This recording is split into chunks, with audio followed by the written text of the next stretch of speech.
Good morning. I am Natalia Andrienko, and I will chair this morning session, which will consist of two very important, very interesting, very deep presentations of state-of-the-art surveys related to machine learning and networks. And our first presentation will be a survey of human-centered evaluations and human-centered machine learning. It will be presented by Fabian Sperrle and Grace Gore. Please.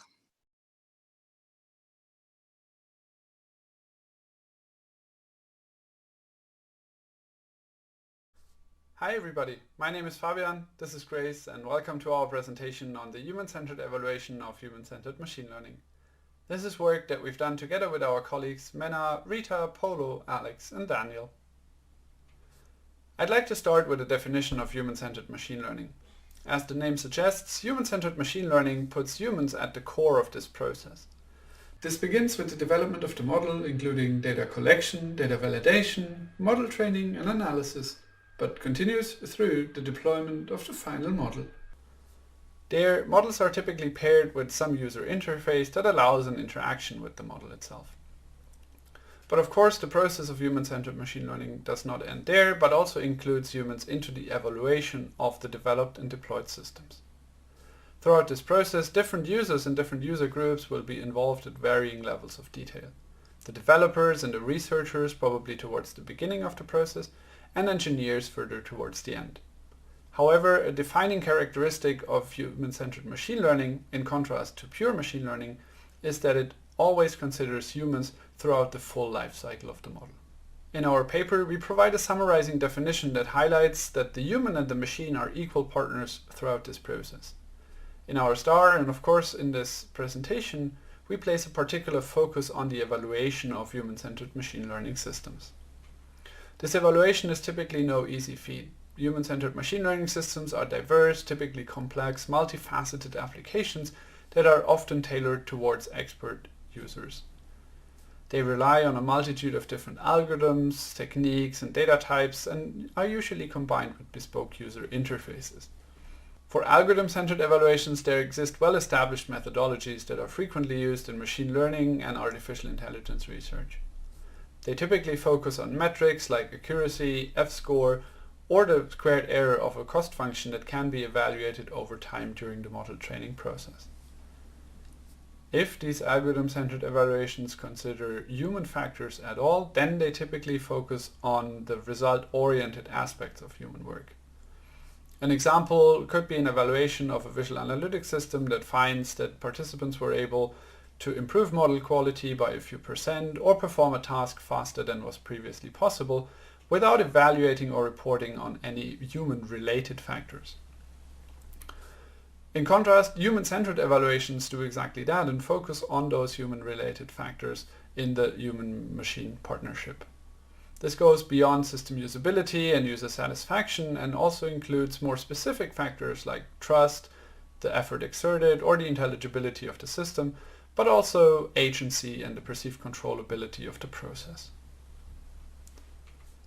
The goal of this star was not to figure out that one of the two evaluation perspectives was better and should be used in the future, as they both provide distinct and meaningful perspectives that are necessary in a successful evaluation of human-centered machine learning systems. However, we found that the methodologies for algorithm-centered evaluations were more well established and there seemed to be a much broader and more diverse set of evaluation methodologies for human-centered evaluations. So in this star we wanted to answer the question of how human-centered evaluations of human-centered machine learning were actually performed in practice, and more particularly what potential commonalities and differences between different application domains and analysis tasks would be. To answer those questions, we surveyed papers from 4 venues that were published since 2012 to focus on recent developments and identified 67 relevant papers and coded 71 studies reported in those papers. Before I get to our methodology, let's imagine human-centered machine learning and human-centered evaluations as two dimensions that span a space that we represent as a confusion matrix here. As the title of our star suggests, we're only interested in this lower right corner highlighted in green now, that covers human-centered evaluations of human-centered machine learning. And we'll see in a second how this translates into paper exclusion criteria. First, we collected papers using keyword search and iterative coding that we refined over time to add more keywords and refine our coding dimensions into a concise set of 42 dimensions in 4 aspects. This process is described in much more detail in the paper. Here I just want to mention that we ended up with 42 dimensions from the aspects study setup, properties of the models and the explanation, interactions between humans and systems, and the results reported in the respective studies. We then coded all of the 71 studies and performed statistical analysis and interpretation to get our final results. Before we get to those results, let's take a step back and look at the exclusion criteria that I mentioned before. First, we don't consider use cases or usage scenarios that were developed without actual users, or case studies that don't evaluate human-centered aspects but focus rather on domain-specific findings, for example. Furthermore, we exclude quantitative evaluations on results that were not generated by participants in a study setting, as well as exploratory systems in which users don't perform any machine learning related tasks that would either influence the model behavior or optimize it towards a given output. To make the results of our survey explorable, we've set up an instance of Service as an interactive survey browser. There you can interactively create and combine filters to explore the dataset and search for specific questions that you are interested in, like lab experiments that evaluate systems that deal with text data. This survey browser is available at hce-star.dbvis.de. The website also has a contact form through which you can send us relevant papers, like your latest EuroVis papers that were published after we wrote this star, and we'll do our best to add those papers and keep this resource updated in the future. And with that, I'd like to hand over to Grace, who will walk you through the findings of our survey. Thanks, Fabian. I will now provide a quick walkthrough of the highlights from our results section. As mentioned before, we coded papers across 42 dimensions divided into 4 main aspects. Here's a high-level summary of the dimensions of our coding. The 4 main aspects are study setup, interactions, ML-AI model, and results. I will now introduce them in greater detail.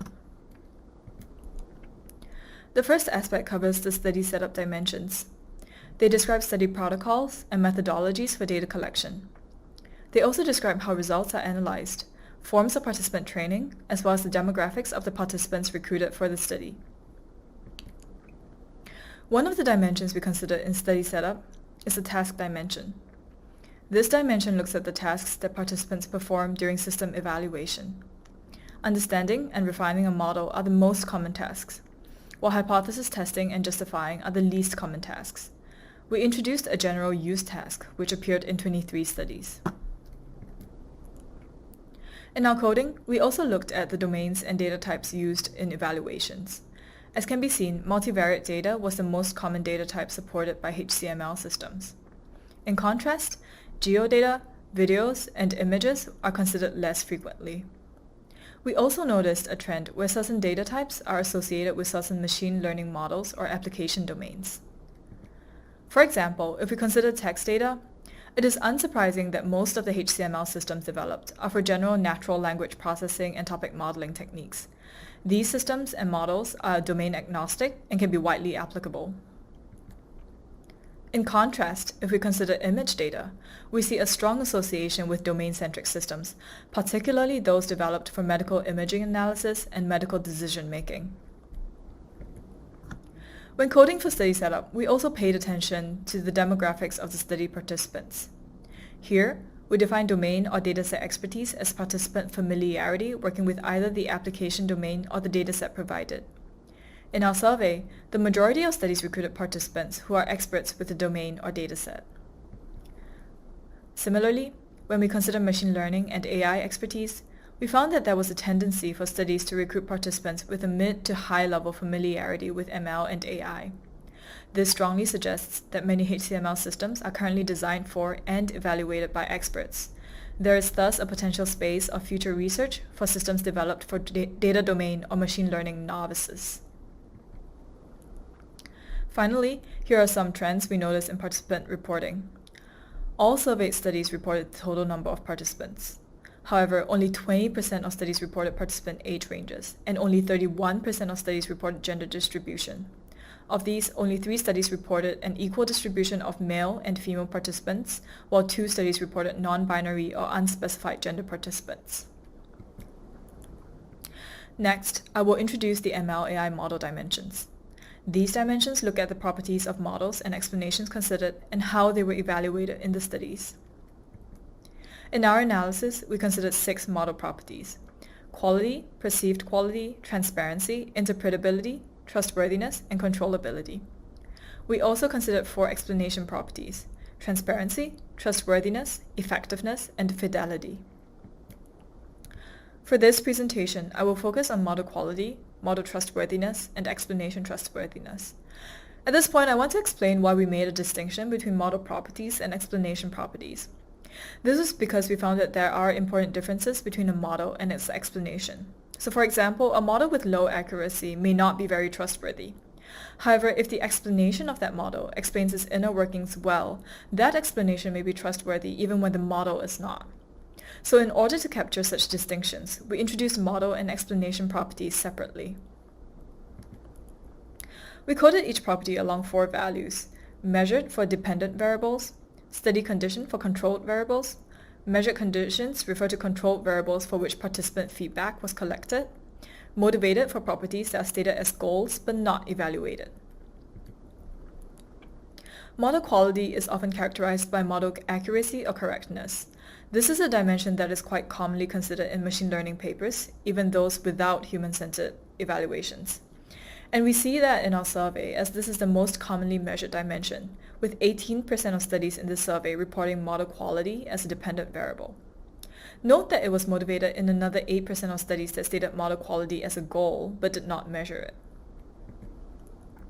In papers that measure model quality, measures are often obtained through comparison to ground truth data when it is available. Alternatively, when ground truth data is not available, quantitative quality metrics and evaluation by independent experts have been conducted as alternatives. Next, we can look at the model trustworthiness dimension. This describes the extent to which users or participants subjectively trust the output or decision of models used in a system. This dimension was measured by 10% of studies in this survey, but motivated in another 16% of studies. So here we are beginning to see a kind of mismatch between the stated motivations of HCML studies compared to what is evaluated by participants. In our survey, we found that one of the most common methods of evaluating model trustworthiness was by asking participants to self-report on a Likert scale. This method was adopted by 5 of the 7 papers that measured trustworthiness, suggesting that there are some common evaluation techniques that are beginning to develop and which can aid comparison of results between studies. Alternatively, some studies have also evaluated model trustworthiness with qualitative feedback gathered from interviews and think-alouds. In contrast to using a Likert scale, such evaluations will be more qualitative in nature. They may be harder to compare between studies, but they may also offer additional insights into participants' thought processes.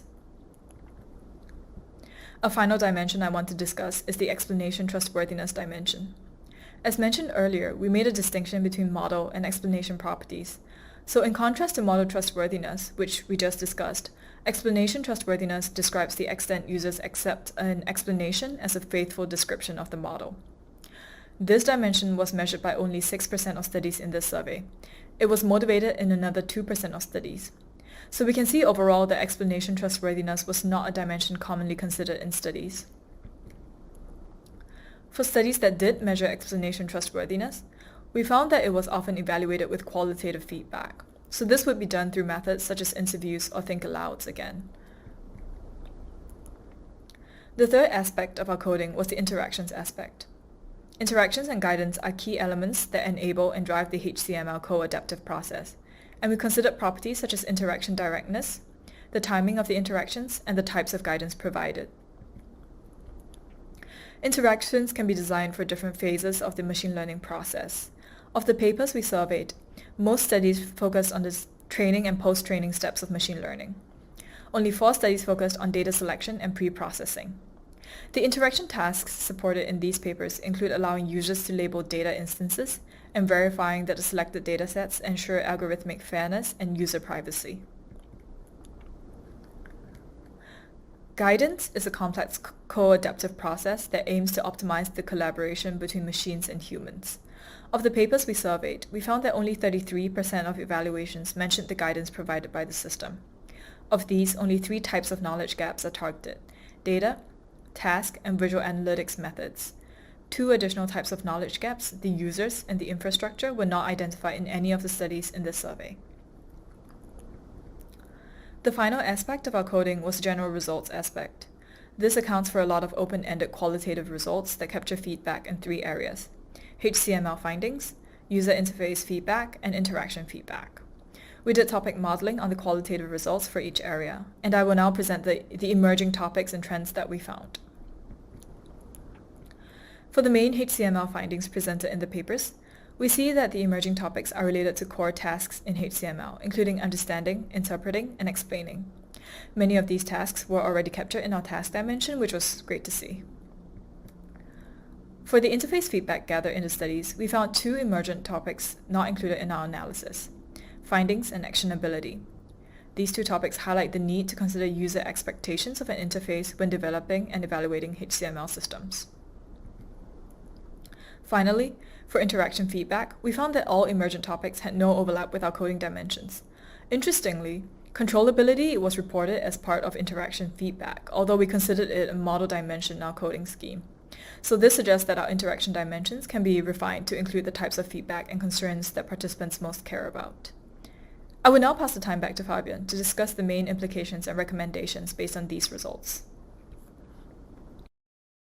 Thanks, Grace. Before we get into the specifics, let's first look at the main challenges in human-centered evaluations. First, quite a lot of publications did not actually provide human-centered evaluations in the first place and only focused on algorithm-centered perspectives, as is evident from the relatively high number of papers that we excluded from this survey. The included publications have very different evaluation focus, with some providing in-depth and comparative study designs, and others only relatively brief summaries of participant feedback, for example from observational studies. Because human-centered evaluations of human-centered machine learning are such a diverse field, it's not always easy to holistically evaluate systems, and papers often need to make specific choices regarding what parts of the system they want to evaluate and which evaluations they omit. On average, the studies that we surveyed in our paper were conducted using 6 participants. This is a relatively low number that makes it sometimes difficult to draw generalizable conclusions from the study results. One strategy to allow higher numbers of participants in the studies would be to run simpler tasks or simpler study setups. However, especially in complex scenarios like human-centered machine learning, it's not always clear whether the findings from those simplified study setups would be transferable back to the original system and actual expert users. In any case, most of the studies that we surveyed did not provide any insight into the personal characteristics or previous experiences of their participants. The final challenge for human-centered evaluation that we found was the lack of ground truth data, for example in exploratory analysis tasks or when systems were designed to provide custom analysis results that were tailored to a specific user. One common method to mitigate these issues are multi-stage evaluations that pass the results that were prepared by some participants in the first study stage to other independent participants in a subsequent study stage for validation or evaluation. If we look at our results in a bit more detail, we see that we found a diverse set of study formats, including lab studies, observational studies, crowdsourcing, and also pair analytic studies in which visual analytics experts collaborate together with the participants to solve the technical challenges during a study. Similarly, the reported outcomes varied from very broad information on system usability to very specific comparative research questions that focused on selected and distinct aspects. Here, we also found a frequent mismatch between the factors that the systems were motivated as having and those factors that were actually evaluated. This was particularly evident for dimensions like transparency, interpretability, or controllability that were frequently motivated as features of the system but rarely measured. In general, the evaluation of model properties seem to be much more detailed than the evaluation of human-related factors, as we've seen before. For human-related factors, studies often rely on domain and dataset or machine learning and artificial intelligence expertise, but rarely go beyond that. Here we see a significant potential for collaboration with researchers from the social sciences and in particular psychology to help devise more nuanced study designs that can really enable the analysis of more complex aspects like cultural backgrounds or personality factors. In some of the papers that we surveyed, it was not immediately clear what the study aimed to evaluate from how the results were reported. To support especially junior researchers in designing more targeted study designs, we introduced guiding questions for study design in the form of a checklist in our paper. This checklist covers points like the main hypothesis and research questions, the tasks that participants will perform and what can be measured by observing these tasks, and participant selection criteria, inclusion and exclusion of participants, as well as potential training that needs to happen before the study can be run. In particular, for the aspects of participants and tasks, many of the surveyed papers provided only very limited information. It was often not clear who the participants were, how they were selected, or what background they might have had. Similarly, some papers did not report what tasks the participants were actually performing during the study, or whether they were given specific instructions or even training before the study began. In the past few years, there's been a push towards more standardized reporting, and from the machine learning community, we now have things like model cards, datasheets for datasets, or from the EuroVis community, Rita Borgo and her colleagues have presented a template to ensure the adequate reporting of crowdsourcing study results. We joined this effort by providing a template for the reporting of human-centered evaluations of human-centered machine learning in our paper. This template can either be filled out and submitted in the supplementary material, or can provide hints on what aspects should be reported in the evaluation sections of your paper. Rather than going through everything here, I only want to quickly focus on a few key points. First off, clearly state the research questions that you would like to answer in your evaluation. In our survey, we found several papers that provide good examples of clearly stated research questions. Similarly, some papers provide nice highlights and emphasize the key findings of their studies, and such clear structuring and highlighting can really facilitate the readability of your study results when compared to long paragraphs of text. If you run very complex study setups, consider providing a graphical representation of your study that highlights the different parts, phases, and potentially different tasks that participants have to perform during your study. As your evaluation might target several distinct research questions, consider also reporting which aspects were evaluated how, as different study setups might be more appropriate to evaluate, for example, the usability or the interaction design versus the model improvement that participants can introduce, or specific machine learning or model factors like trustworthiness or interpretability. In particular, for aspects related to the model or the explanation, we found that it was not always clear whether the implicit definitions of abstract dimensions like controllability or transparency actually matched across the papers that we surveyed. When you're reporting on those abstract dimensions in your next paper, consider adding references to existing definitions or providing your own if none of the existing ones match your understanding of the topic. Ultimately, and arguably most importantly in human-centered evaluations, a few combined points about your participants. Your participants are likely a diverse crowd of people with different age, gender, cultural background, and different expertise levels. However, we found that many of those details were not actually reported in many of the studies that we surveyed. But they're really relevant not only to understanding the findings that were reported in the different studies, but also to planning future work in the form of replication or reproduction studies, for example. Before we come to an end, I would like to highlight a few opportunities for future work.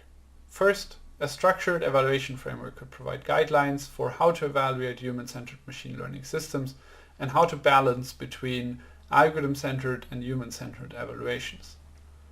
Next, to ensure the comparability between different study results, we need a shared vocabulary of the definitions of common XAI terms that are frequently used. So, like I just said, in your next paper, consider providing definitions for the abstract dimensions that you evaluate. And ultimately, and this is not necessarily specific to human-centered machine learning, consider open sourcing not only the evaluated systems and your results, but also specific evaluation frameworks or study setups that you have created to evaluate your systems. To conclude, imagine that you're writing your next paper about a system or technique that you've just developed, and you start to plan out the pages and you figure out that, well, maybe you can sort of spare 2 pages for an evaluation, and then you realize, well, in 2 pages it's impossible to evaluate all of the different factors of your system. So if you replan and you now consider using 5 of those pages for the evaluation, and then you quickly find that, well, the remaining 4 pages are likely not enough to introduce your system or your technique in sufficient detail. The problem is that current human-centered machine learning systems are often just too complex to be evaluated in a single paper. So consequently, it might be necessary to split your contribution in multiple papers, and for all of those papers provide a distinct evaluation that focuses on specific aspects of your system or technique. We'd like to call on the wider community to consider evaluation papers as independent paper types to mitigate these issues. In the same direction, we also need to value candid and realistic reporting of study results, especially with respect to the limitations of the findings and also the study complexity that was performed. As an author, you can help this effort by clearly stating what aspects of the systems you did evaluate and which aspects you did not evaluate. And especially if you omitted some factors, be clear on the limitations of your study and of your study results, including factors that limit the generalizability of your findings. With this, we're at the end of the presentation, and I would like to just mention again that the results are available online, and now we're happy to take your questions. Thank you.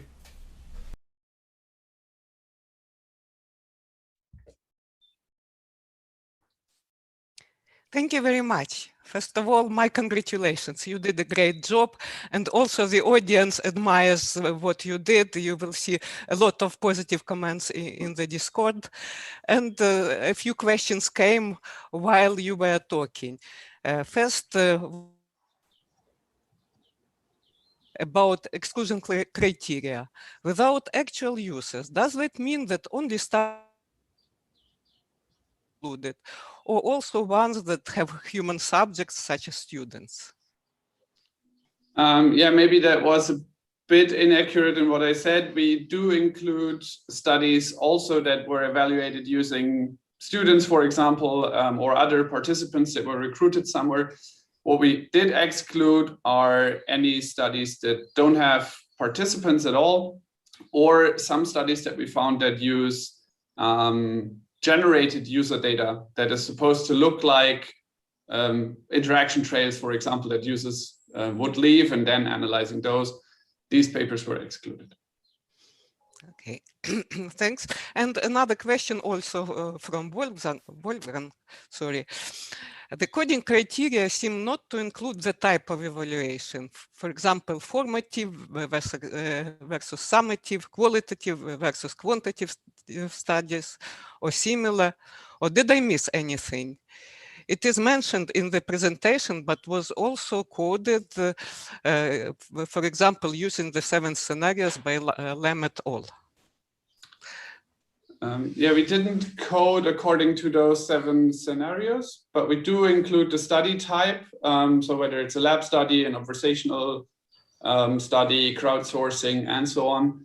And we also code whether the evaluation of the results that are obtained there is then qualitative, quantitative, or a mixture of both. Thanks. There was also a comment from Jason Dykes. Is it just me, or is our discipline getting a little more thoughtful and a little more human in pretty positive ways? What is your observation? We hope to. Okay. Yeah, I think with the survey, we really hope to shed the light on the human-centered aspects of evaluations. When we're doing human-centered machine learning, we should really consider the humans who are interacting with the systems. Okay. I actually have some questions to you, okay, you did a great job. You found 42 relevant dimensions for evaluating human-centered machine learning systems, but this sounds overwhelming, and you write in your paper that it's not possible to evaluate all these aspects and it's necessary to choose. But can you give some recommendations how to choose what is the most important or maybe the most problematic for a given system, and how can researchers justify their choices, what they choose to evaluate and what they don't choose? Yeah, I think that's the biggest problem that we also have to tackle as a community, that what we recommend in our star is that we maybe start to split papers and in technique or system papers, provide more space on the technique or the system itself, where the evaluation focus should then be on different use cases, case studies, and so on that provide domain-specific insight. But at the same time, if we want to claim that those are human-centered machine learning systems, then we do at some point need a human-centered evaluation. And our recommendation would be that in many cases, at least with the paper formats that we have at the moment, where we only have 10 pages, there's no good way of fitting all of that into one paper. So we need to start to value and encourage study papers that are essentially follow-up studies on previously published work, or maybe a parallel publication process where you submit 2 pages, or you get 20 pages if you have a longer user-centered study, to give room for all of that evaluation. Yeah, thanks. I agree. It's something should be done in this direction. And another question concerning your topic modeling approach. Actually, I think it is a clever idea, and I wonder why you applied it only at the later stage of your research. You applied it only to the descriptions of the qualitative feedback. But in my opinion, you could apply it right from the beginning to the selected paper. Maybe these extracted topics could help you to find the dimensions which you were extracting manually. What would you think? Yeah, I think there's a lot of manual coding that went into this in order to distinguish the specific meaning of words. And when authors were referring to different synonyms to the same variables, we needed to distinguish these. And topic modeling would have been a little bit too crude, or maybe too high level for this nuance. So that's why we chose actually to read the text and try to distinguish the differences. I think for topic modeling to be applied on the descriptive part for the results, that choice was made after a lot of careful disambiguation of the different sentences that went into the modeling. So that part actually took us a lot of thinking and modeling in order to get to something where we thought that it was representative. So topic modeling cannot be a replacement to thoughtful selection, but probably it can be support. Yeah. Meanwhile, we received one more question from Roy Rudl. I noticed you reviewed papers from the WIS and HCI literature. What about work published in the mainstream machine learning data mining literature? Is there no human-centered evaluation published in that literature? Or did not you check? We did not check, but from what we saw from the initial results that we saw when we investigated, there were not too many human-centered evaluations. So we made the decision to focus on our community, on visualization and HCI, also with the target venue being EuroVis, because we thought that would be more actionable for everybody to have this on papers that everybody is familiar with. So I think in the ML and data mining community, there is less in-depth human-centered evaluation. we don't want to make and cannot make the claim that there is no human-centered evaluations, and there's probably just follow-up work and more surveys and studies needed in that direction.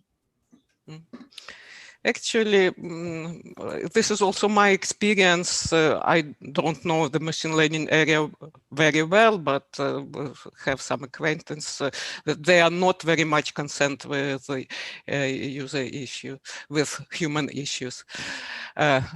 One more question from Shivam. Do we have any reference to paper doing only the evaluation of a system introduced in some other paper? I'm thinking there are a few papers, especially from Kai that we surveyed, that are only studies. I don't know whether any of them have an preceding system publication though, but there are a few papers that only do an evaluation study, of course. Okay. Returning back to the area of machine learning, in the literature on in some literature on machine learning, I saw discussions of conceptual mismatch between machine learning algorithm or model and the human expert who is supposed to use this algorithm or model. The problem is that the variables and data structures that are used in machine learning do not correspond well enough to the domain concepts which are used by the human expert. And also, these automatically generated explanations of the machine learning models don't solve this problem because they also use not those concepts and variables which are important for the expert. Did you see this problem addressed in any of the papers which you reviewed?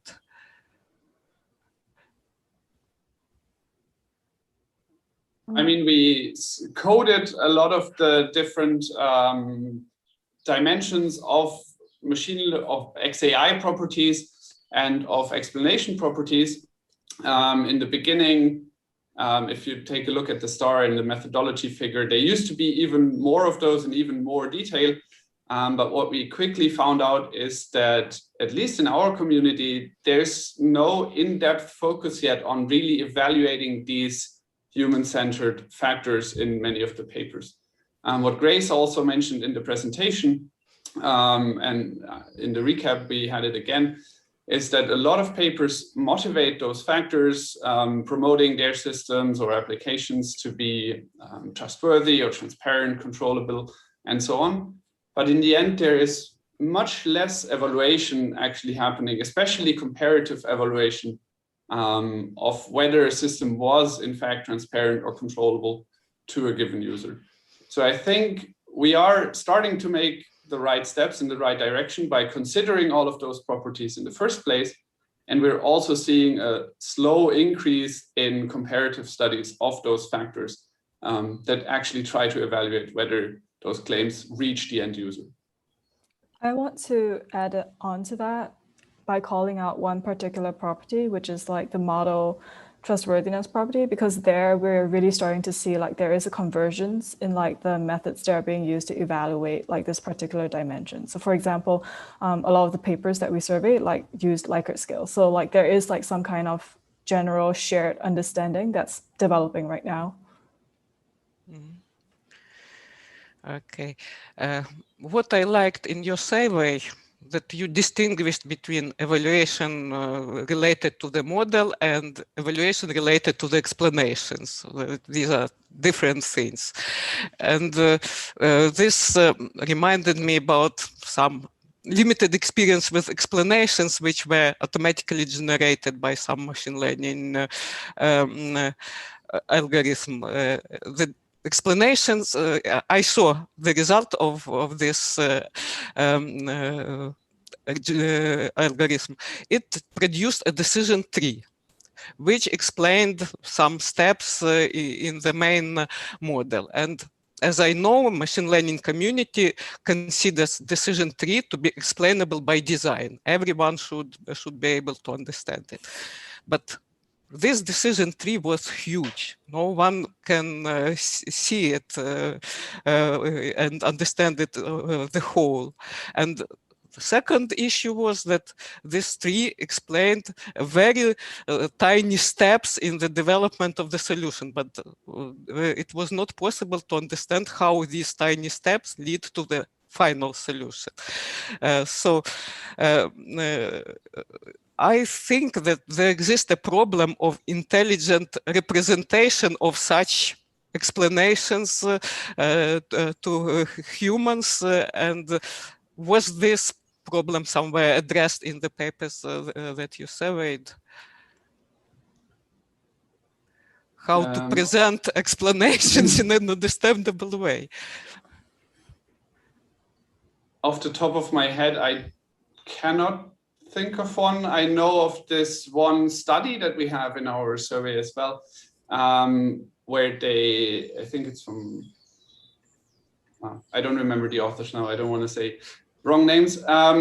They compare predictive models for housing prices, and then they find that already this claim that we should make decision processes of all models transparent can be overwhelming to the end users really quickly.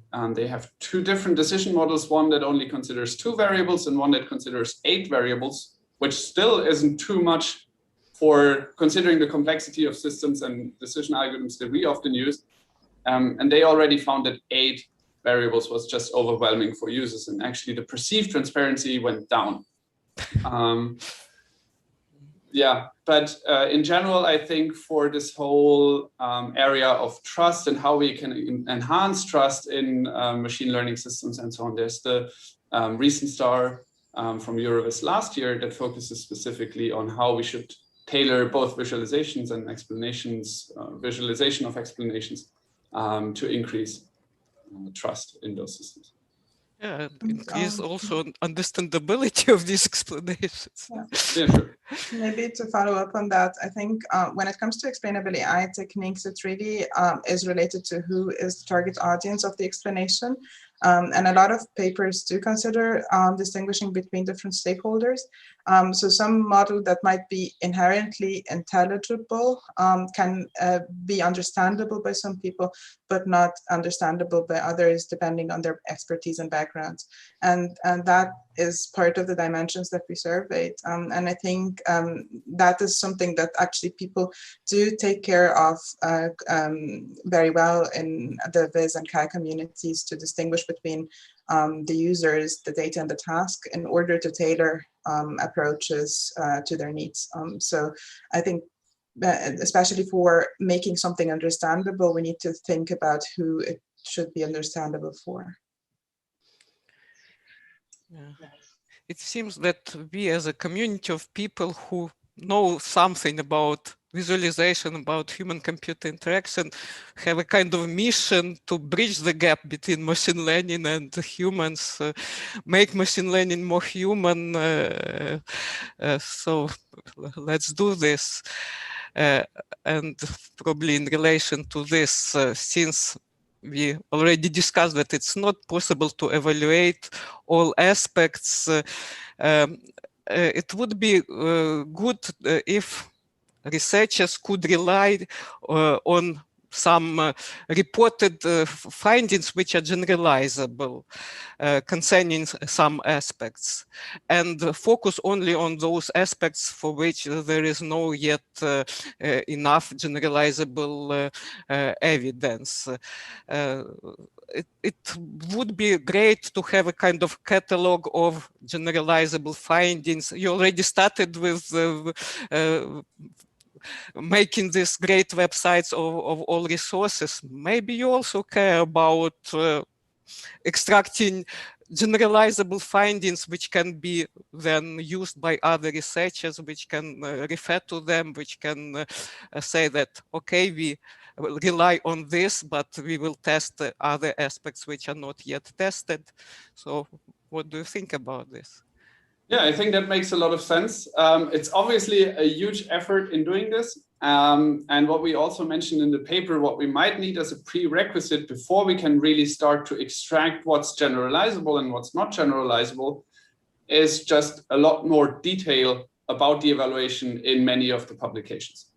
So, and like we said in the talk, in some papers don't even mention how many participants they had, how those participants were recruited, where they come from, what experience they have, what expertise they have, whether they receive training, whether they have specific experience. And I think adding all of that information into the paper, whether it's in the paper or somewhere in the supplemental material, would really facilitate figuring out which of the information that is provided in the paper is generalizable and what might be just specific to that given system or application. Yeah, I agree. You also noted that, okay, very few studies report about the demographics of the participants, but for example, the cultural background of participants can play an important role. Did you see any examples demonstrating this in the papers? We saw several examples where the different expertise levels, so expertise on data sets or expertise on machine learning, played a role for the specific, like whether cultural background really, which of those machine learning factors it influences, whether it has more influence on trust or more influence on perceived controllability, for example. There, I don't recall any specific examples, but this is probably also a good gap for future research to start and investigate this. And then maybe it also helps if everybody starts reporting all of those details, because then we can have a much more detailed analysis. Kind of repeating my last point here, but if we don't have that information, then it's really difficult to draw any conclusions here. It's difficult to check whether these aspects matter or not if there is no information about that. Yeah.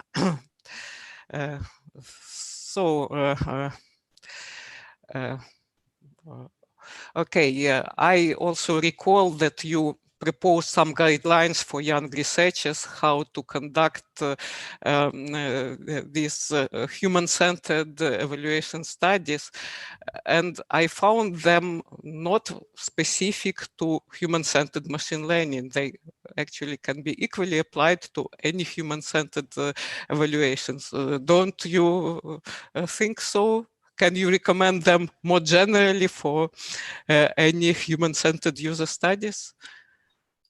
I think the guidelines in preparation for the study, they can probably be applied to more general human-centered evaluation studies as well. Yes, they are sorted as a prioritized checklist, essentially, that starts with very basic things like figure out what your research question is. What are your hypotheses? How do you want to measure that? Why do you want to measure that? How do you ensure controllability and all of that? I think they become really specific to human-centered machine learning in combination with the study reporting template that we also have, that provides essentially a boilerplate evaluation section as a summary and overview of everything that we surveyed, where we then have very specific properties of the models that were surveyed, the different interaction phases with the model, how often users interact, and so on. And there it gets much more specific to human-centered machine learning. And in the text itself, we mention a couple of best practices and highlight some examples that we ourselves found very inspiring. So I think in the description, we do reference a couple of papers that have a particularly well-designed evaluation reporting that people can look at, I think. Thanks. Meanwhile, we have one more question from the audience. Jason asks, or he comments, stars are really useful, but we should be configuring the discipline to perform meta-analysis. This probably requires some coordination. Having seen what you have seen, do you have ideas?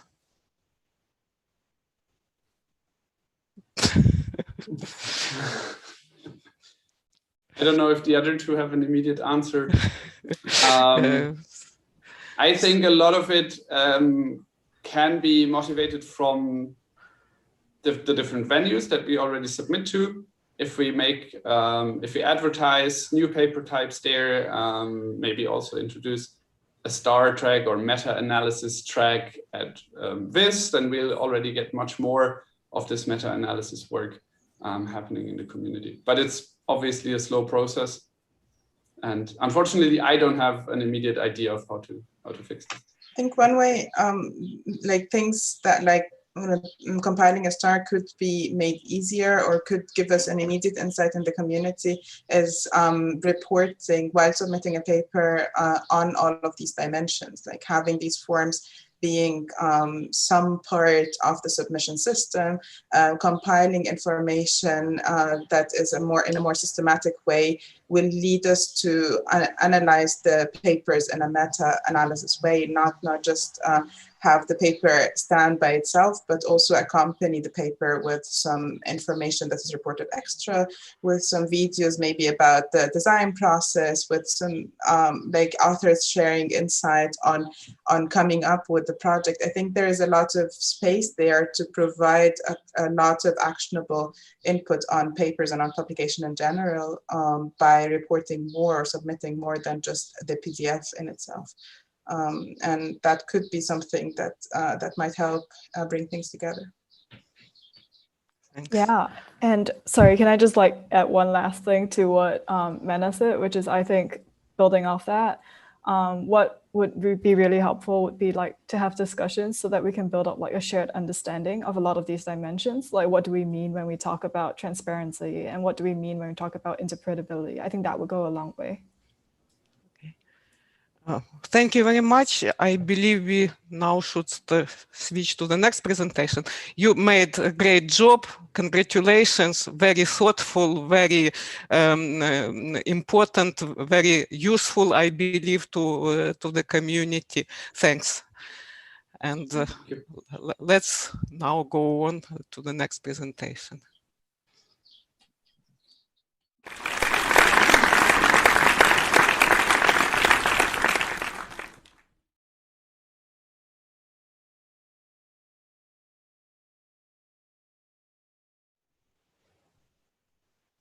Hello again. The next state-of-the-art survey which we will have today is visualizing and interactive with geospatial networks, a survey and design space. It will be presented by Sarah Schöttler.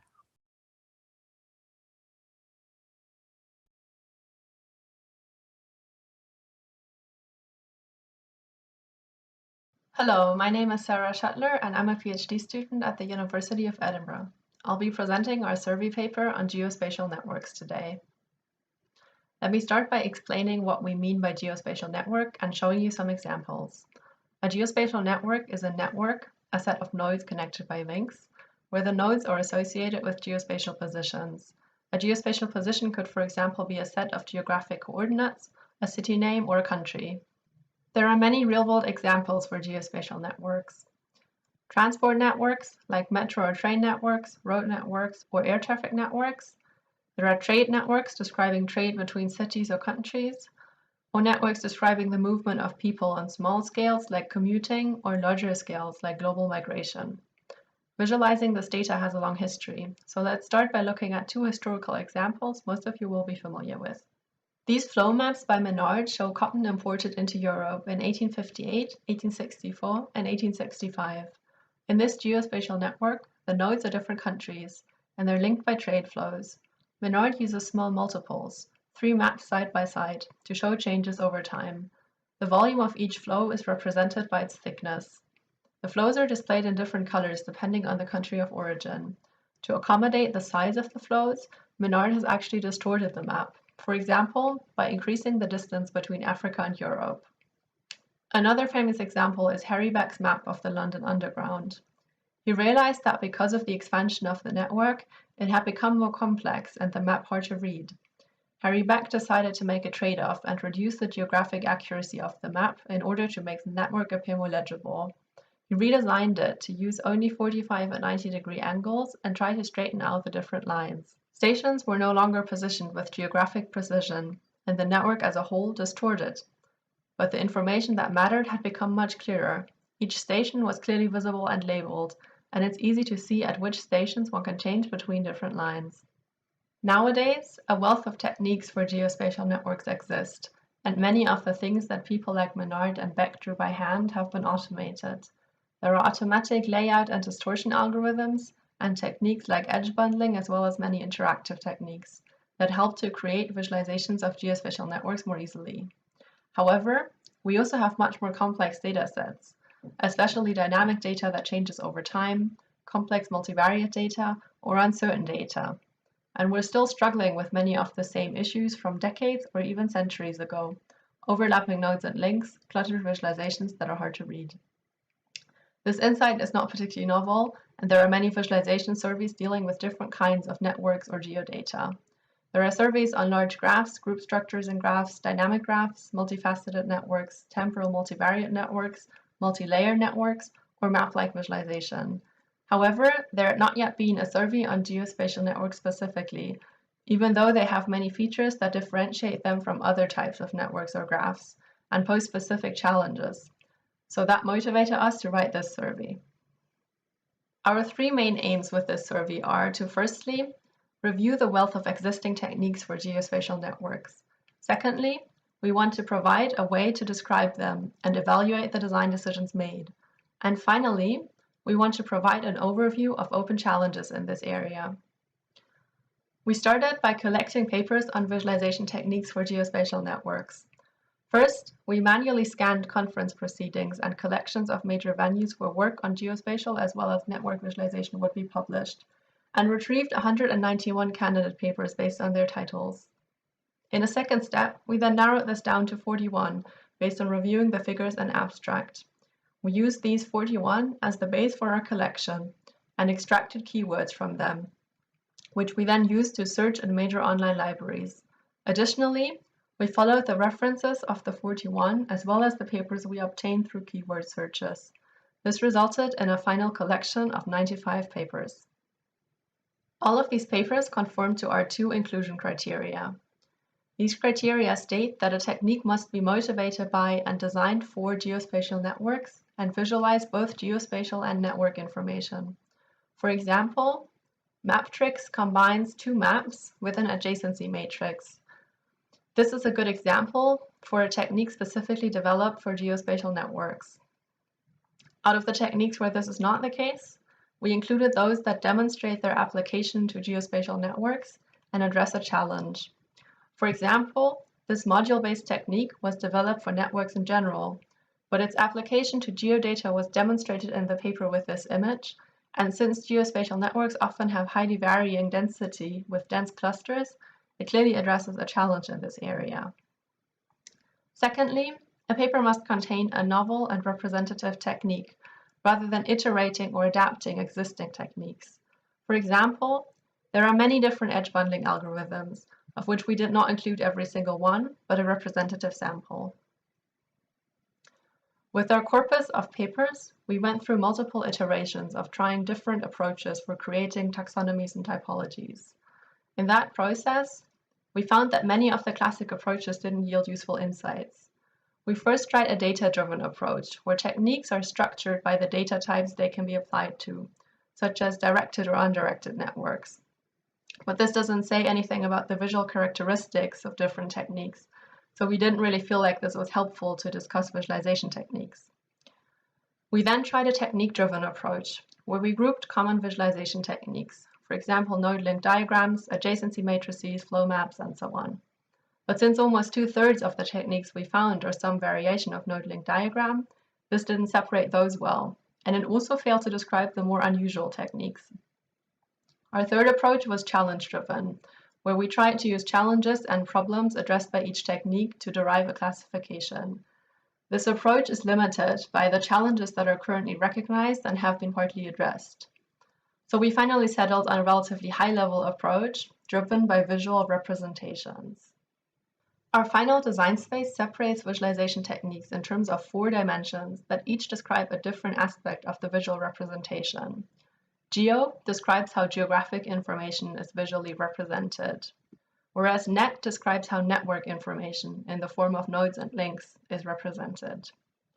Comp describes the composition of these 2 representations into one visualization. Interact describes to what extent interactivity is required for each technique. Essentially, this design space deconstructs visualizations into their constituting visual representations and the mechanisms used to combine them. Let's look at the first dimension of our design space, the geography representation. We define 3 major categories: map, distorted, and abstract. These categories represent steps along a continuous spectrum from explicit to abstract. We use this explicit abstract continuum for geo as well as for the net dimension, the general idea being that explicit implies a clear mapping between data and visual elements, whereas on the other end of the spectrum, the data is shown in a visually abstracted way. Map techniques use the most explicit geographic representations. Geolocations are represented by positioning visual elements according to a geographic map projection or on a 3D globe. They might use a base map containing details like borders, roads, or cities, or they might only position nodes without use of a base map. Map representations are a good choice for tasks that depend on precise geographic information, such as finding the distance between 2 nodes. Maps are also a familiar visual representation for geodata, making them easier to read for most people. However, they create problems when multiple nodes are at the same or very similar position.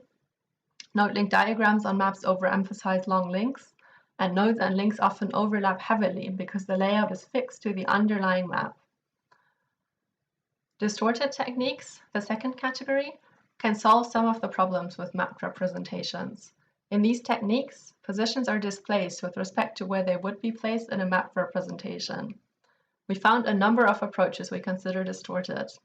For example, metro maps are based on the actual positions of stations in the public transport network, but optimized for clearly showing stations and connections between lines. Essentially, node positions are computed as a trade-off between showing the true geospatial position and clearly showing the network topology. Necklace maps on the bottom left display a regular map, but the nodes are moved out onto a circle, creating space in the center to clearly display the connections between countries. Instead of using distortion to create more space for the network, it can also be used to directly visualize network information. For example, this distorted globe shows places that are more connected as geographically closer. Finally, on the other end of the spectrum, we find abstract techniques. These encode geographic information without the use of a map projection, for example through non-spatial variables such as color or shape.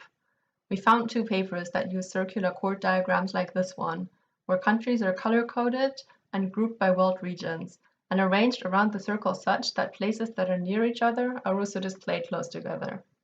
Another option is to arrange locations along a line, like in this technique called criscogram, where US states are arranged from west to east along the central axis. Abstract geography representations allow for more flexible and potentially clearer representations of the network, but we only found 5 papers with such techniques. We believe that there is potential in the many unexplored solutions in this space. You might also notice here that the chord diagram under abstract looks quite similar to the necklace map, and might be wondering why they're placed in different categories. In the necklace map, the positions around the circle are directly derived from each country's location on the map. In the chord diagram, countries are positioned based on grouping them into world regions, and most places that are near each other appear near each other on the circle, but this ordering is not based on any kind of underlying map. This is a good example for the continuity of dimensions in our design space. Transitions between categories are somewhat fluid. The second dimension of our design space is the network representation net, split into 2 subdimensions, node and link. Let's start by looking at the node representation. Again, there are 3 categories along a continuous spectrum ranging from explicit to abstract. The most explicit representation is one where each node is individually visually represented, for example by displaying a visual element like a dot. In this flow map, each node is displayed by a circle, and in the chord diagram, Each node is represented as a segment of the circle.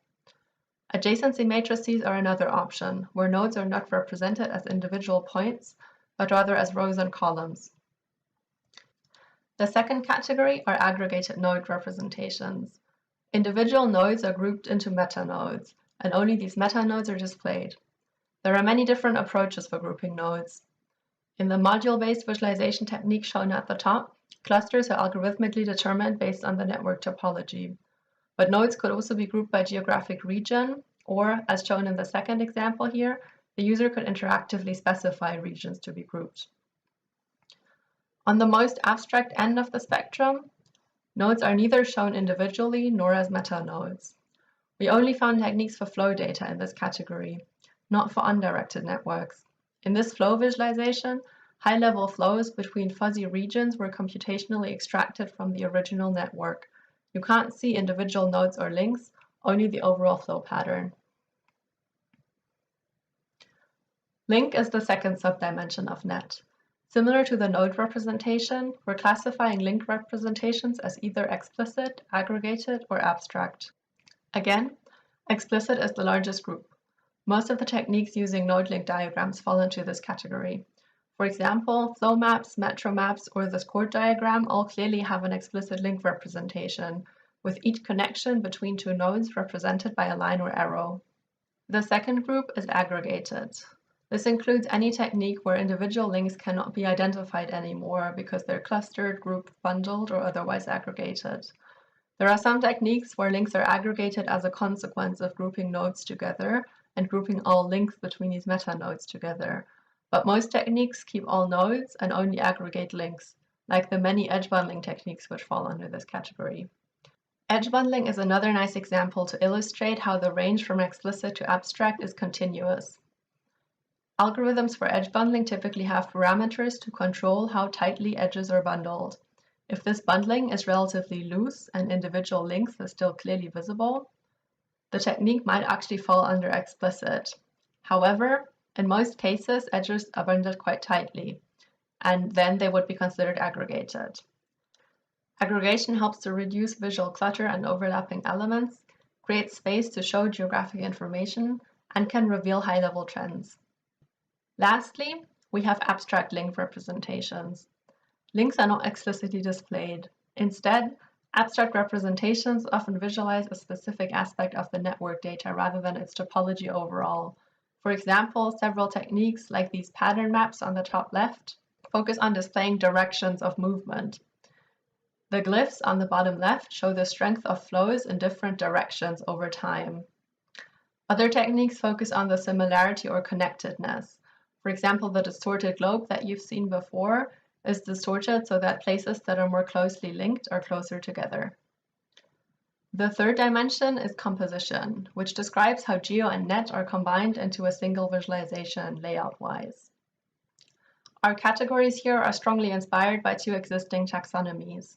Firstly, by Javed and Elmquist's design space of composite visualization, which defines the four operators juxtaposition, superimposition, overloading, and nesting, and secondly by Hadlaq et al.'s survey of multifaceted graphs, which defines the three composition mechanisms juxtaposition, superimposition, and nesting.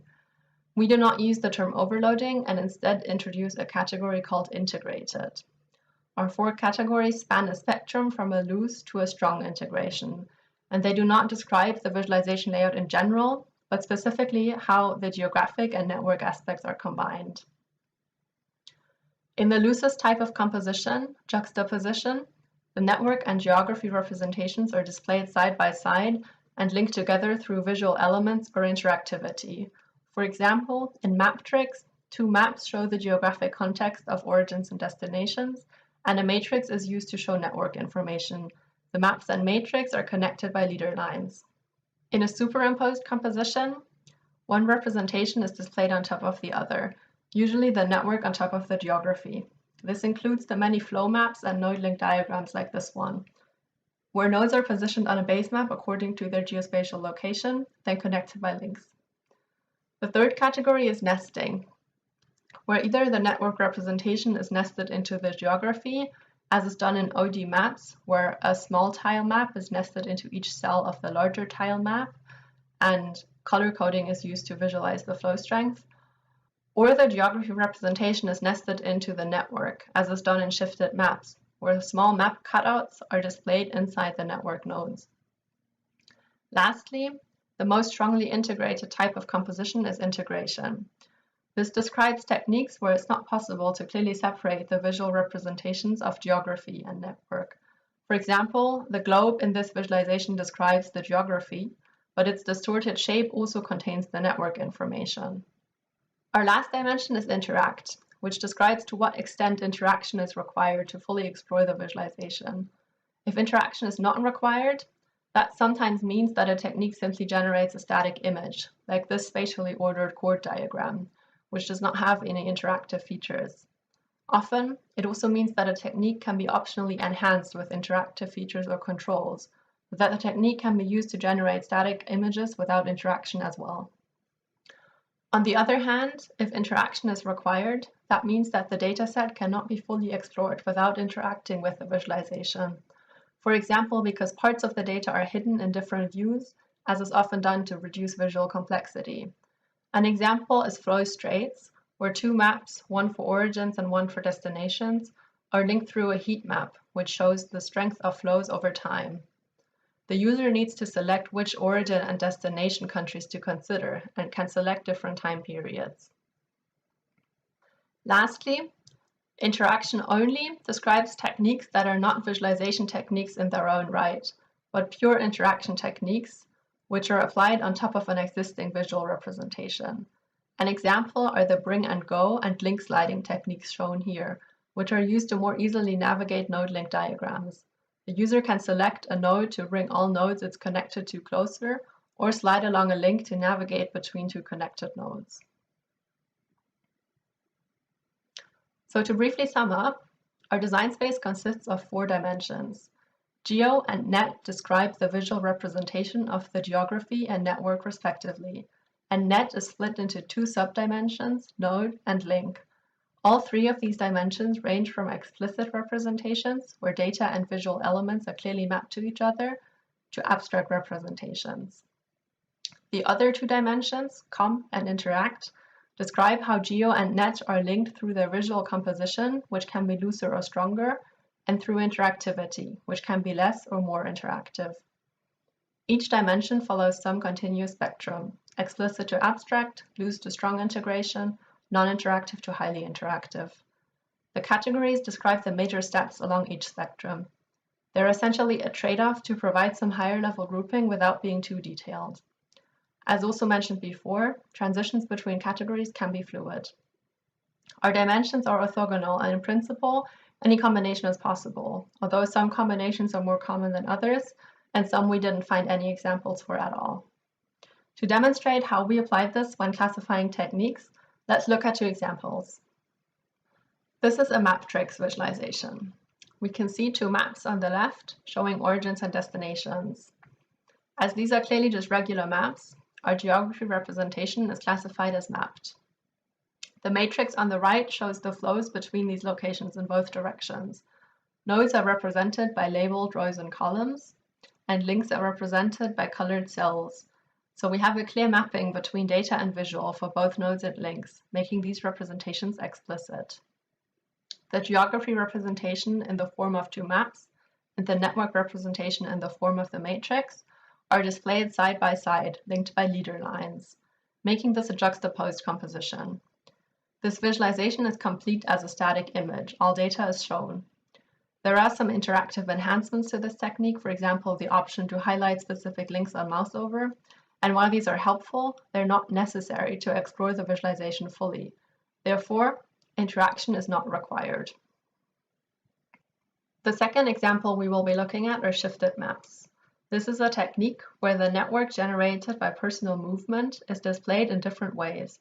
Starting from a geographically accurate positioning of the nodes, the network can also be laid out by travel distance, travel time, and travel frequency. Focusing on the visualizations using travel distance, time, and frequency, the positions of the nodes are still based on where they would be placed on a map, but displaced so that the distances between them match, for example, the travel time. That makes this a distorted geography representation. Nodes are visualized as circles and links as lines connecting them, so the node and link representation are both explicit. The map cutouts shown inside of the nodes show the geographic context of each node, making this a nested representation, where geography is nested into the network representation. Lastly, this technique is implemented as an interactive website where you can switch between the different ways of positioning, zoom in and out, which changes the aggregation of the nodes, select a time frame, and see a description of each node on mouse over. It's not possible to explore the full dataset without using at least some of these features, so interactivity is required. Here's an overview of the coverage of our design space.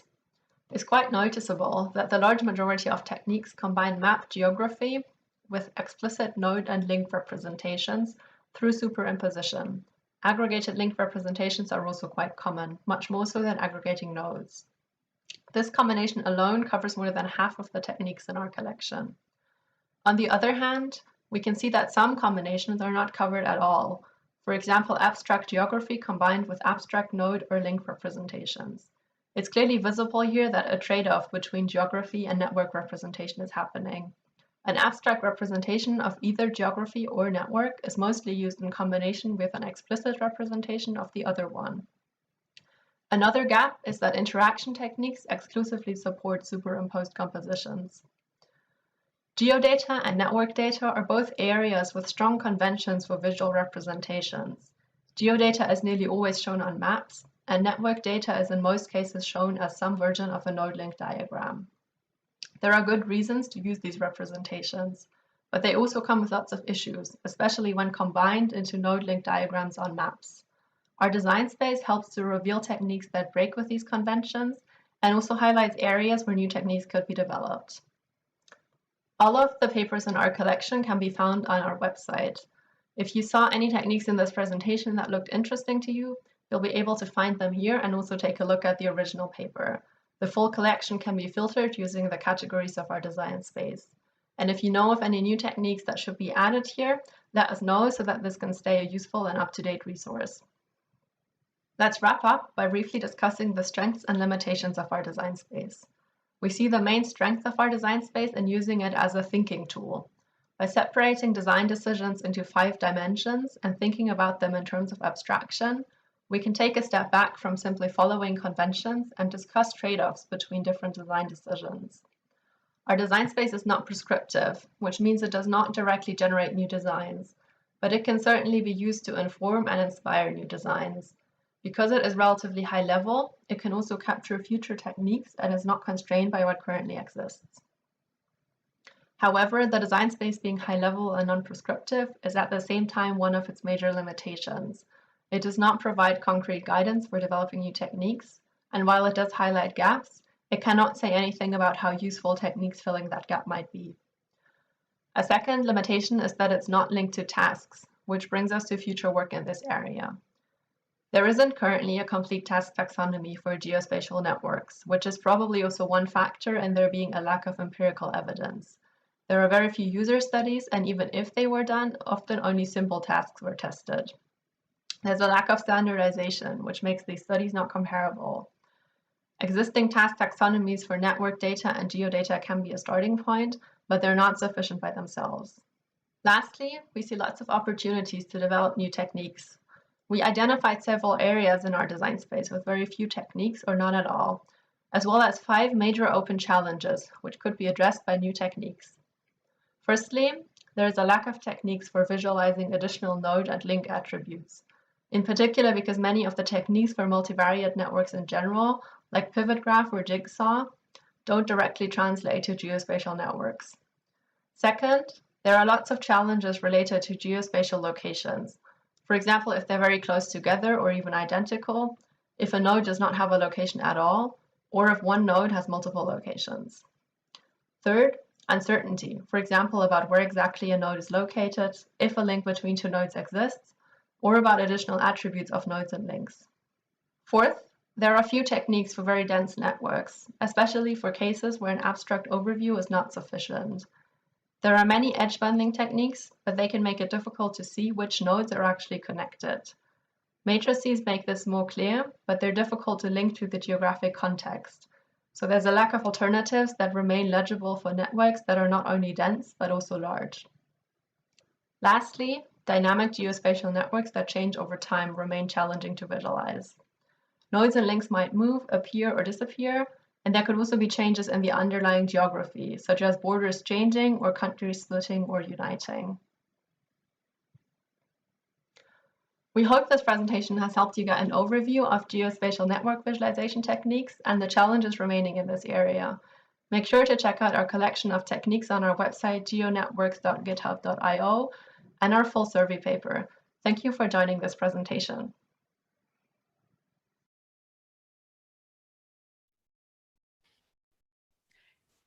Thank you very much, Sarah. It's very interesting, very deep, very thoughtful survey. And it's interesting that you did several attempts, tried several approaches to survey this area. And also it's good that you reported about these approaches. And while they were not successful, the audience also liked that. We received a question from Wolfgang Eigner. He asks whether you categorized along the 2D and 3D representations which were used. And he would be interested to see how the split looks like regarding this aspect. No, we didn't separate 2D and 3D. You could sort of see that as like a sub-separation of the geo dimension. So you could, for example, say we're taking the mapped category and then we have sort of 2D maps and we have globes, and yeah, you could sort of further separate that out.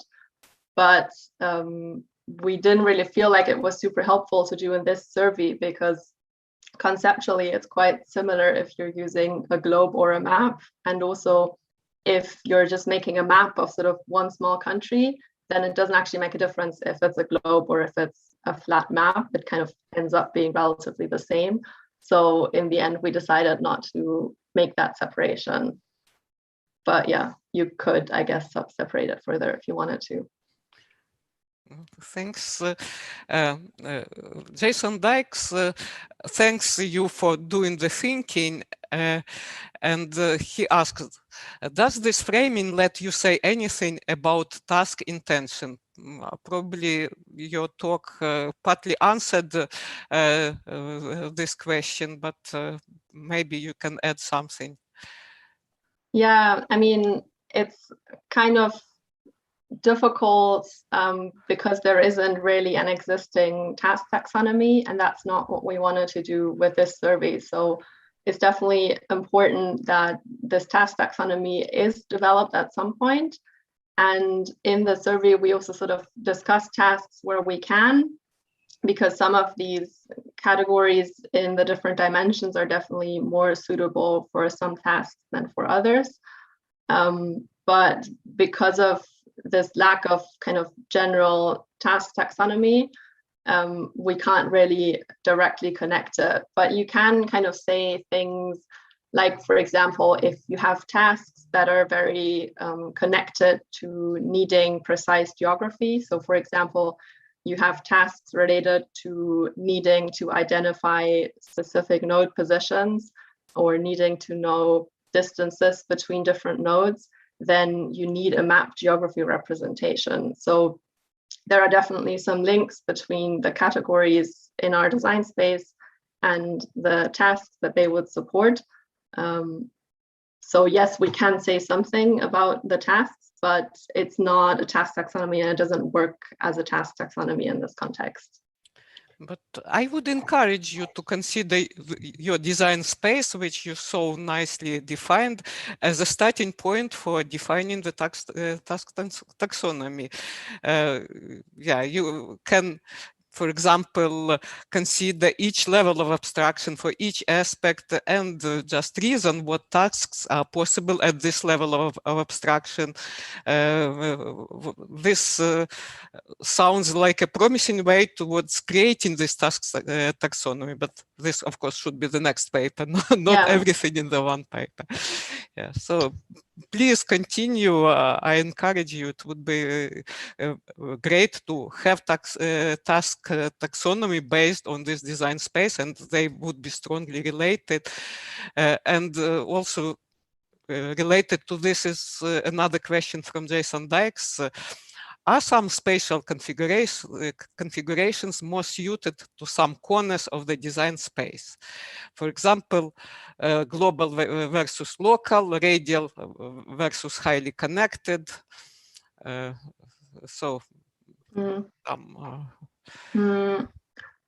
not sure, to be honest. I think mostly it kind of depends on the network structure. So more dense and more complex networks that have more nodes and more links are generally sort of more suited for the more abstract ends of the different dimensions, because I think for the very explicit representations, the typical issues are clutter and overlap, and you don't really have that for very small data sets. So the more complex and large the data gets, the more you're kind of pushed into this abstract direction. And then it's, in the end, it's a choice of whether you want to abstract geography or the network, or both a little bit.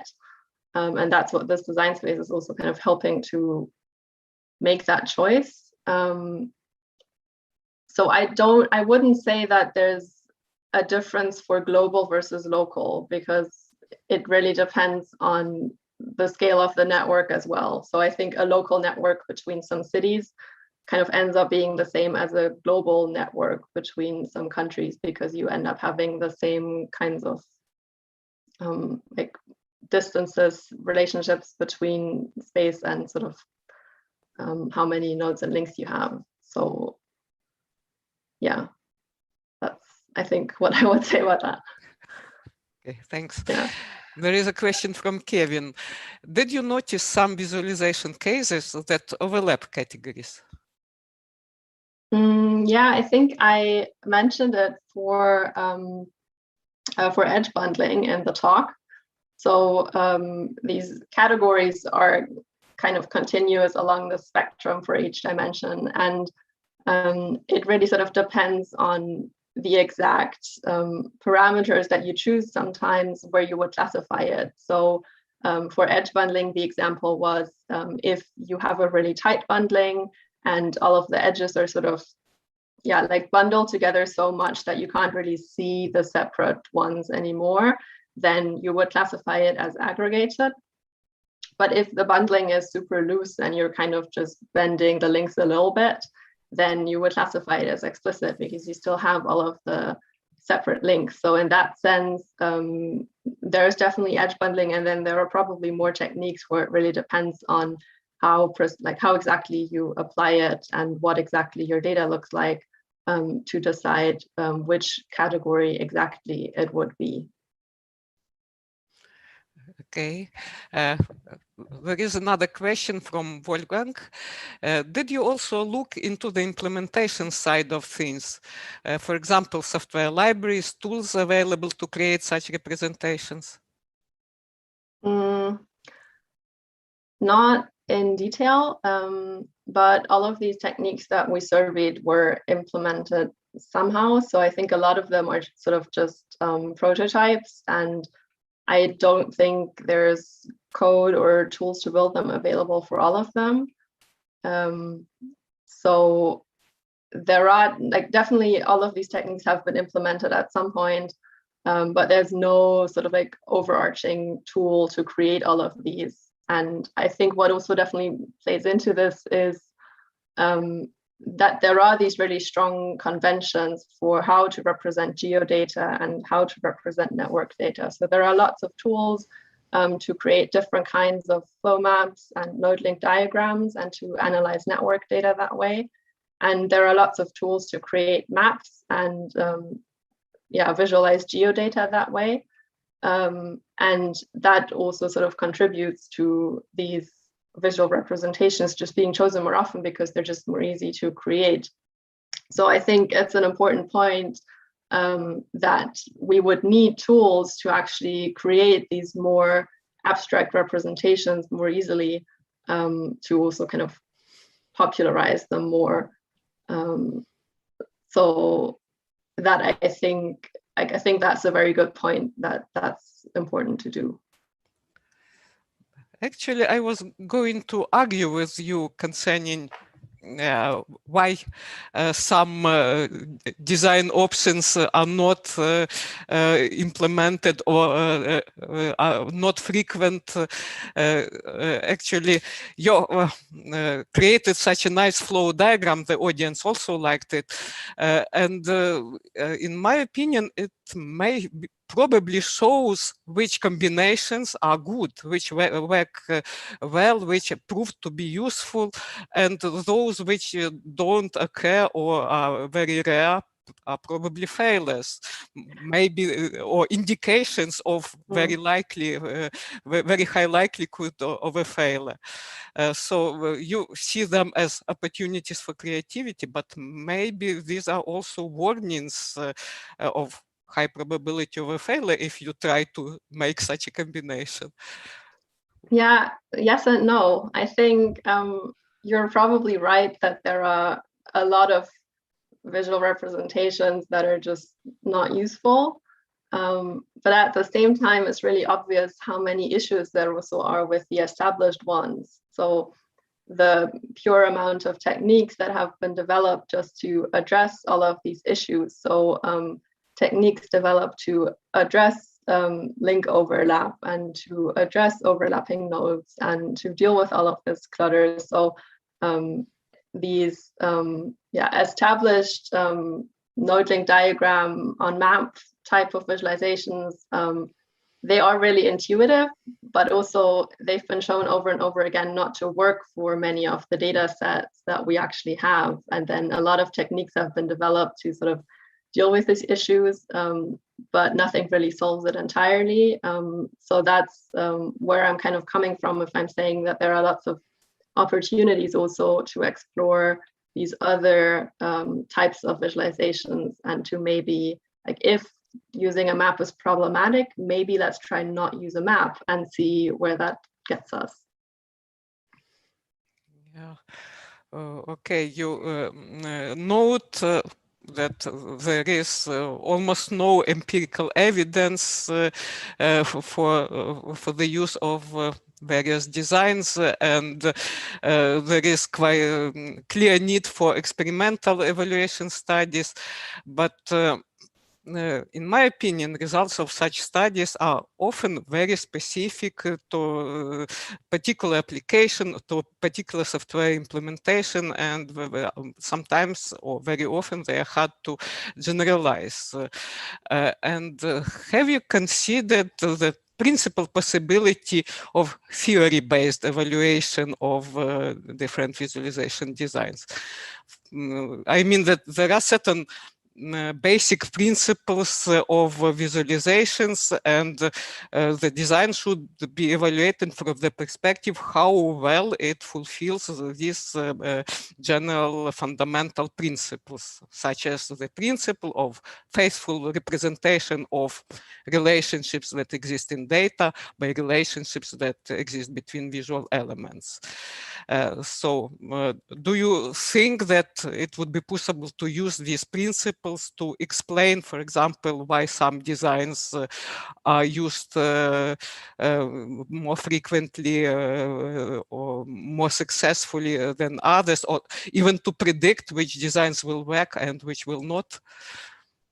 Yeah, I think it's an interesting approach also because it's like near impossible to empirically evaluate all of the different designs that there are, even if we had a really nice complete task taxonomy and could do this in a really structured, comparable way. So I think a theory-based approach could be interesting to do. At the same time, I'm kind of struggling to see how it would fit in with this sort of like intuition. Like it seems that intuition is really important in this area. So like people find maps more intuitive. People find node link diagrams more intuitive. So I'm not sure how that would be integrated into sort of a theory-based approach, but I think for more analytical applications where maybe people also have more time to learn how to read the visualization, that could definitely work. So yeah, I think it's a really interesting idea, and it's something that's probably good to look into for sure. But in principle, the theory predicts which representations should be more intuitive. For example, if you represent spatial distances by distances in the display space, it must be intuitive according to the principles of visualization. So because it's actually you represent them in the same way. So this intuitiveness is not something which comes from heavens. It's predicted by the theory, I think. Yeah, that's true. Yeah. Oh. Yeah, I'm not sure. I think this is, I'm struggling to see what like evaluating theory to evaluate these, using theory to evaluate these visualizations, what that would look like in practice. But I think looking at all of the difficulties with empirical evaluations, it's a really good approach. But I think, yeah, I'm not sure if like all of the, like if it's possible to basically start doing this right now, or if we're still missing some part of the theory. That's what I don't really know right now. Yeah, but in principle, you can, again, use your design space as a starting point, and also try to link it to the theoretical principles. And probably another potentially interesting directions would be to relate it to information theory. Probably you listened to the yesterday's keynote talk from Min Chen. So probably some principles of some ideas of information theory can also be used to explain which designs should be good for which purposes, depending on what information is more important for a given task and so on. And also regarding interactions. Yeah. Yeah, I think, yeah, it's an interesting approach for sure, yes. Yeah. There is a question from Benjamin. I like the idea of these evaluations. I wonder to what extent they also depend on the data, density distribution, like task-based evaluation too. Yeah, but you mentioned many times that there are problems with clusters, so you can also comment again on this. Yeah, but I think, something. I mean, that would probably apply to these theory-based evaluations as well, right? Like for some data sets, it can be a really clear visualization, and for other data sets, if you can't see anything anymore, then it's not so successful. Yeah, and also you can apply the ideas of alphabet compression and distortion for which were presented yesterday in the keynote. So I think this can be a promising direction, and I would encourage you to continue. So to exploit the full potential of what you already did. Don't stop here, just survey for the sake of survey. I think it gives you some interesting opportunities for further research. Yeah, thanks for the suggestions. Yeah. Okay, so if there are no further questions from the audience, I would like to thank Sarah, and to thank the presenters of the first talk for very, very good job, for very interesting discussion. And I would like to stop close this session. Thank you to the audience for active participation in the discussions, and have a nice break and refresh yourself before the next session. Thank you all.